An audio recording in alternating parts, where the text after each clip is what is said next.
करगिल विजय की आज 21वीं वर्षगांठ है। इस मौके पर रक्षा मंत्री और 3 सेनाओं के प्रमुखों ने वॉर मेमोरियल पर शहीदों को श्रद्धांजलि दी। रक्षा मंत्री राजनाथ सिंह ने पाकिस्तानी सेना को परास्त कर देश के लिए शहादत देने वाले वीर जवानों को सलाम किया।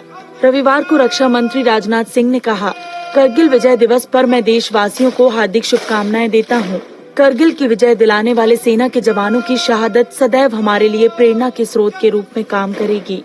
उन्होंने कहा कि देश को सुरक्षित रखने का कार्य अगर सीमा पर हमारे सैनिक कर रहे हैं, तो इसकी एकता, अखंडता और भाईचारे को बरकरार रखना हमारी जिम्मेदारी है।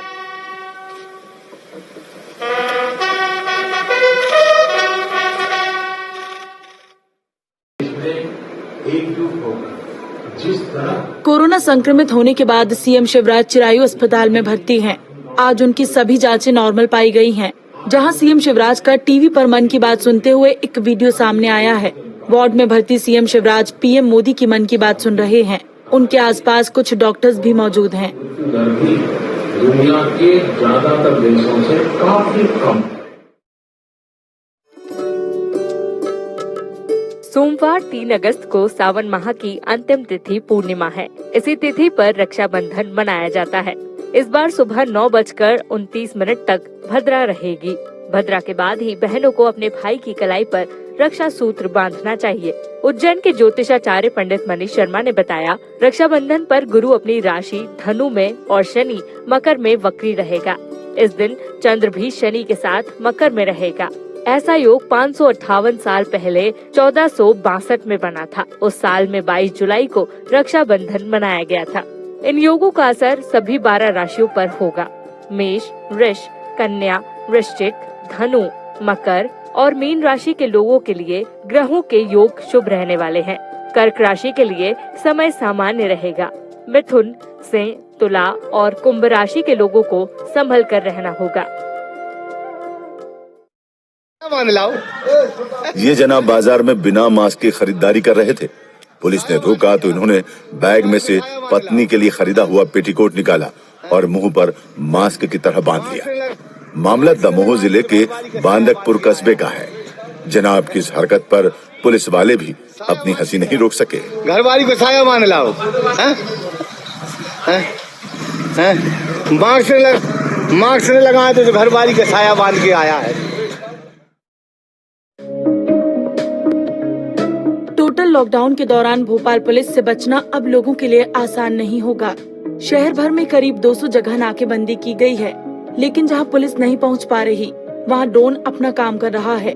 शहर में इस तरह के 8 ड्रोन को उड़ाया जा रहा है। ये शहर की तंग गलियों से लेकर शहर का एरियल व्यू लेते हुए उसकी रिकॉर्डिंग कर रहे हैं। ऐसे में सिर्फ एक पुलिसकर्मी को अब एक बड़े इलाके पर नजर रखना आसान हो गया है।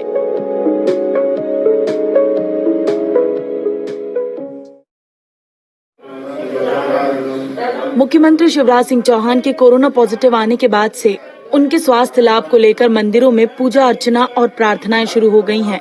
सीहोर के प्रसिद्ध श्री गणेश मंदिर में आज विशेष पूजा अर्चना की गई। चिरायू अस्पताल ने सीएम शिवराज का हेल्थ बुलेटिन जारी किया है। सीएम शिवराज की सभी जांच रिपोर्ट नॉर्मल है। उनकी तबीयत भी नॉर्मल है। भगवान गणेश महाराज संसार के प्रथम पूज्य देवता है, पार्वती नंदन है और प्रदेश के मुखिया शिवराज जी के स्वास्थ्य की जानकारी को लेकर मैं बहुत चिंतित हूँ और गणेश जी महाराज के चरणों में अथर्वशीर्ष का आवर्तन करते हुए राम रक्षा स्तोत्र का पाठ करते हुए और भी विशेष पूजा रहती है स्वास्थ्य लाभ को लेकर, उन सब का वाचन करते हुए भगवान से प्रार्थना की गई है कि प्रदेश के मुखिया शीघ्र स्वस्थ हो जाएं, क्योंकि गणेश जी के यहाँ वे आते रहते हैं और उनकी आस्था है और पूर्व से हमारा पारिवारिक संबंध भी उनसे रहा है, पिताजी का सबका, तो इसलिए विशेष चिंता का विषय है और बहुत शीघ्र वो स्वस्थ हो जाएंगे गणेश जी की कृपा से, ऐसी हमारी शुभ मंगल कामना है। नगर निगम द्वारा अंडे का ठेला पलटने की घटना के बाद पीड़ित बच्चे की मदद के लिए लोग आगे आ रहे हैं। मदद करने वालों में अब दिल्ली के मुख्यमंत्री अरविंद केजरीवाल का नाम भी जुड़ गया है। दिल्ली के सीएम केजरीवाल ने दोनों भाइयों को 5-5 लाख रुपए की मदद का भरोसा दिया है। वहीं दिग्विजय सिंह ने भी बच्चे की मदद की है। दिग्विजय सिंह ने 10,000 रुपए का कैश पेमेंट कल पहुंचाया है बच्चों को और दोनों बच्चों की जवाबदारी रही कि दिल्ली कॉलेज में हम दोनों को पढ़ाएंगे, उसका पूरा खर्चा हम उठाएंगे, उसकी जवाबदारी हमारी। पूरी जिले। राहुल गांधी ने क्या आश्वासन दिया? राहुल गांधी का आश्वासन दिया है कि अभी हम 1 घंटे बाद फ़ोन करेंगे आपसे, फिर फ़ोन पे बात करेंगे। और केजरीवाल जी का फ़ोन कल आया था। मैडम का फ़ोन आया था, बोले कि हमारा आदमी इंदौर के अंदर है। केजरीवाल जी ने बोला कि हम 5-5 लाख रुपए दोनों को खाते में डाल देंगे। अमेरिकी खुफिया agency national counter intelligence and security centre के निदेशक विलियम एवानिया ने चेतावनी दी है कि रूस, चीन और ईरान नवंबर में होने वाले राष्ट्रपति चुनाव की प्रक्रिया को प्रभावित करने की फिराक में हैं।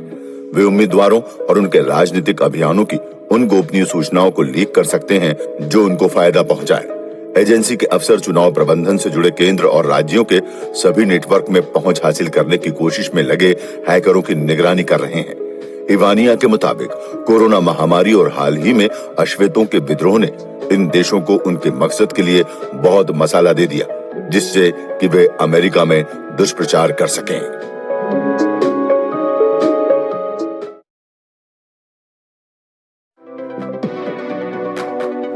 यूरोपीय देशों का प्रदूषण हजारों किलोमीटर दूर हिमालय तक पहुंच रहा है। ये हिमालय की पर्वत श्रृंखलाओं की सेहत बिगाड़ रहा है।